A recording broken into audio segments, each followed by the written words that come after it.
pas lagi ya Socrates protes gitu kan ya. Wah, bagus lagi ya, protes Socrates. Protes Socrates. Dan Socrates ini bilang sesuatu yang sangat jelas sekali. Demokrasi itu sudah punya bawaan cacat. Jadi kalau misalnya dia adalah sebuah produk, maka produk ini sudah punya cacat yang nggak bisa diperbaiki. Apa kata Socrates? Demokrasi tidak mungkin memfasilitasi pemimpin yang muncul dengan skill. Itu kata Socrates.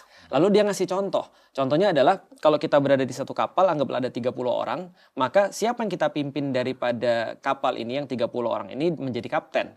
Pertanyaannya kata dia adalah apakah yang ahli navigasi, pelayaran, ngelihat bintang dan segala macam bisa ngatur orang atau mereka yang populer? Jawaban orang semuanya sama. Kita pilih yang mereka yang skillful dong.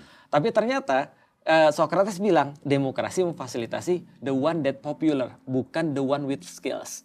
Dan ini yang kita lihat. Makanya kita tahu kalau misalnya aku kemarin ketika ngobrol dengan Pak Anies, Pak, Bapak tuh nggak desain untuk sistem ini. Karena sistem ini nggak memfasilitasi orang yang skillful. Meritokrasi itu nggak ada sebenarnya. Kecuali kata Anies, jadi menurut Anda saya nggak populer.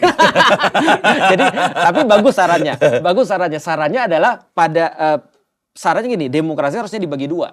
Ada proses pengajuan, ada proses pemilihan. Proses pengajuan harusnya meritokrasi dan proses pemilihan harusnya adalah popularitas. It's okay. Dan itu yang disarankan oleh Socrates.